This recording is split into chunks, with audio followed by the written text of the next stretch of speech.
So, today on Bedtime Comics with a Redneck, we will be doing a complete review of the Avengers Epic Collection Operation Galactic Storm.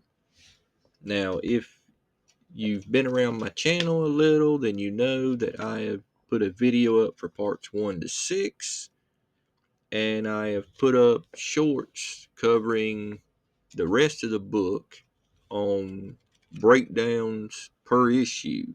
And I know some people don't like spoilers, and some people like book reviews. So we will do a non spoiler, except the essential of setting up the story, uh, book review. So, first thing we're going to do is this is volume 22 of the Avengers Marvel Epic line. The Epic line is a nice line. I haven't messed with it a lot. I'm more of an omnibus person, but the Marvel Epic collections contain a lot of stuff that haven't hit Epic yet. Haven't hit omnibus yet. So Price is right. I'm gonna pick a bunch of them up and fill these collections in until the omnis come out.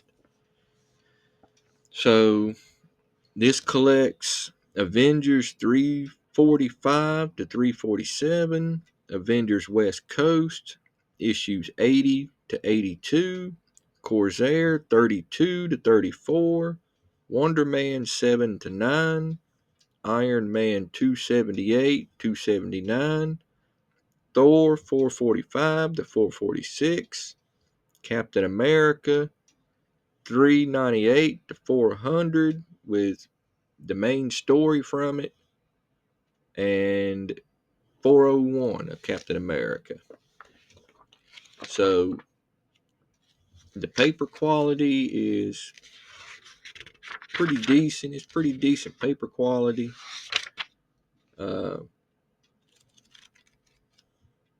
just your typical Marvel epic paper and card. I won't say cardstock cover.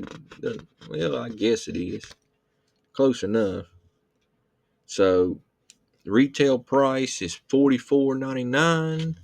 I picked it up at Ollie's for $9.99.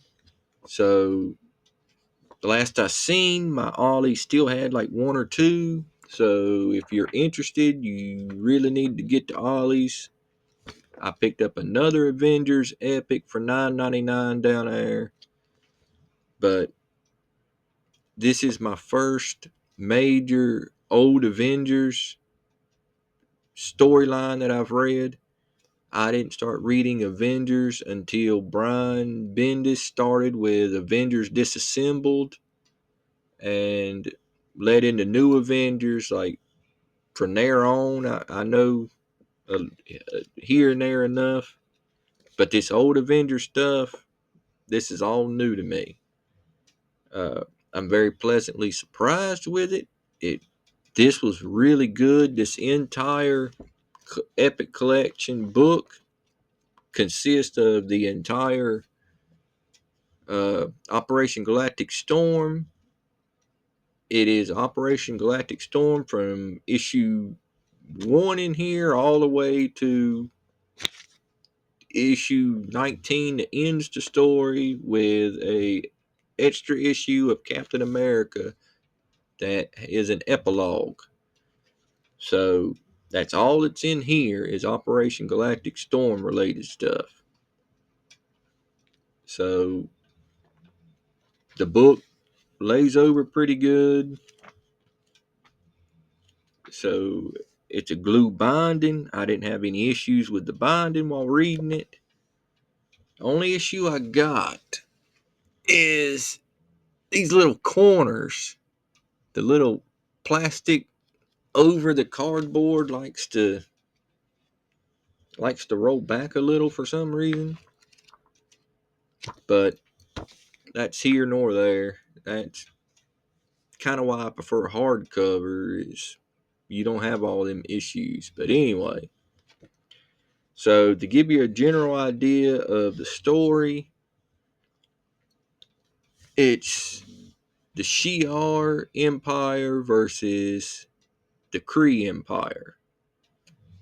And the Avengers are in the middle, and this is where it gets a little bit of spoilers, because I have to tell you why the Avengers are in here.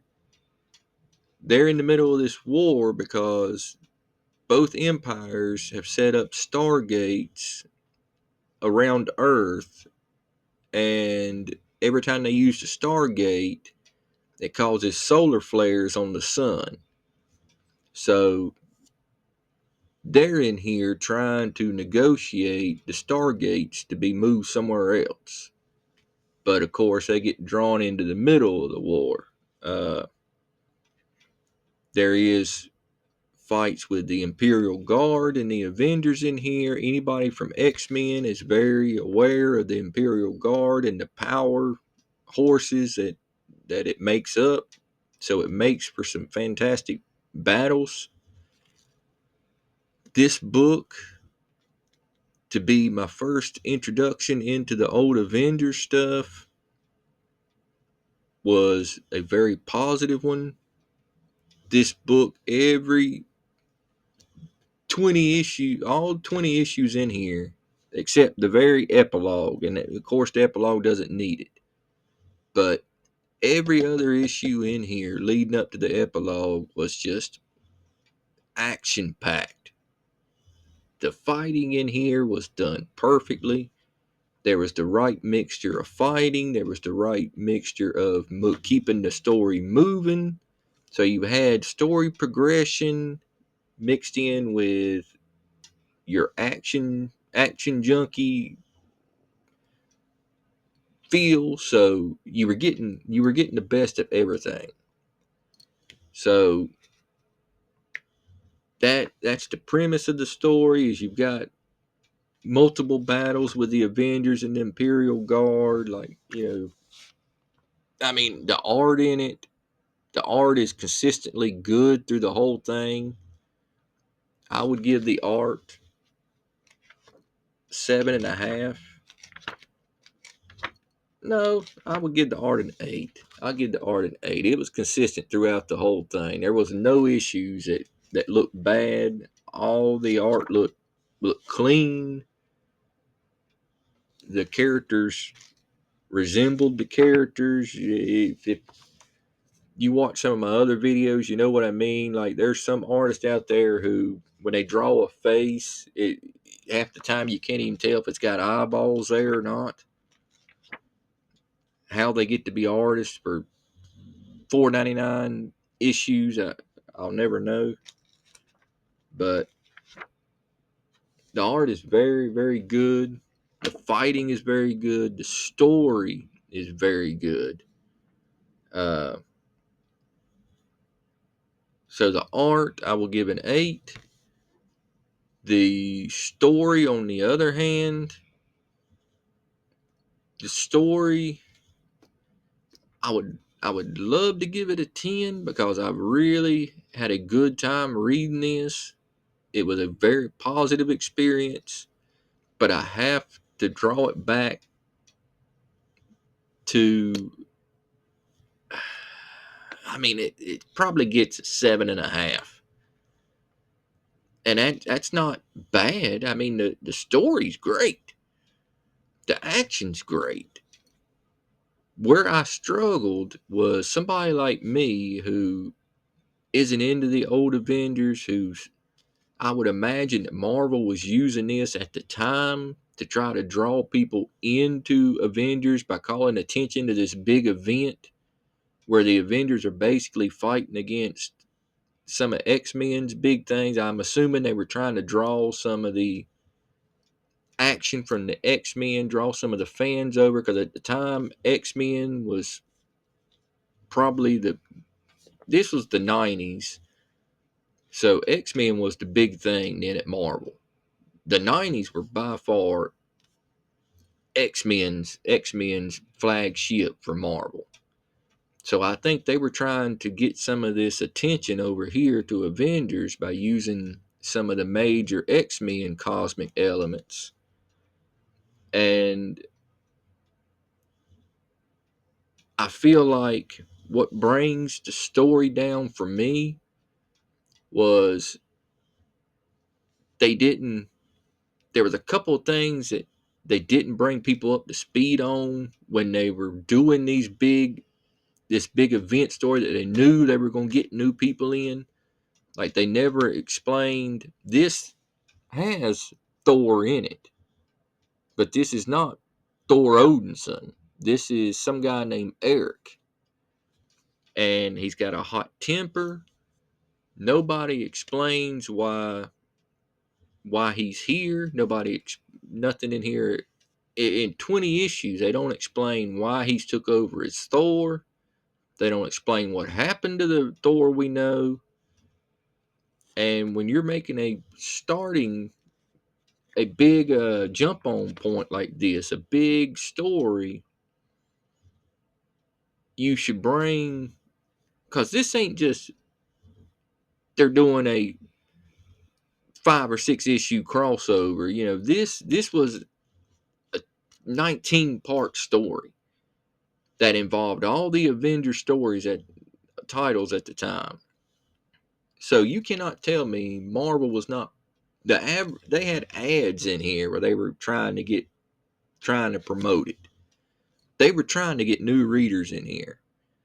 And you had not to explain what's going on with this Thor, and he plays a pretty decent role in how a bunch of this course of this story plays out due to his hot-headedness and such.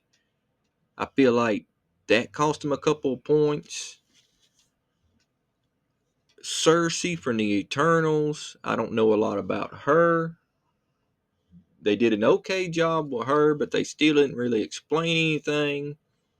They didn't explain much about Vision and why he decided to give up on his humanity and just become a complete machine through his thoughts and stuff, his process. And they didn't really go into detail about that.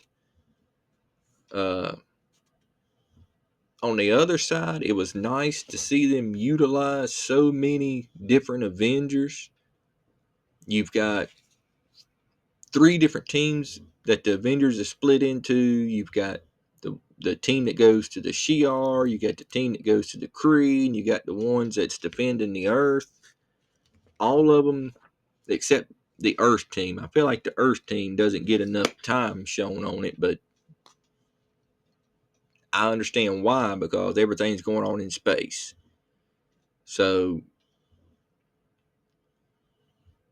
I feel like they done good with that. I just feel like there was a lot of things they didn't really explain. That Lalandra had a history with Earth with Charles Xavier. They all the time they're pleading to save Earth. I don't understand why that never gets brought up. Cause her soulmate, life mate, lives on Earth and she doesn't even acknowledge it at all. That just seems a little odd. I don't understand why the X-Men were not involved in it at all. You would have thought this would have been a perfect point for them to pull the X-Men in. So a couple of points go off for that. But other than that, I mean, there are a couple characters make choices that seem a little out of character. So all that brings it down to like a 7.5. But this is, make no mistake, this is essential Avengers reading. If you can find this at your local Ollie's, especially for $9.99 at Ollie's, pick this up. Even at retail price, this was worth the price of retail. So, with that being said, the book overall, I would give probably an 8 on it overall. Very positive experience. It does make me want to continue reading old Avengers. I'll see you next time.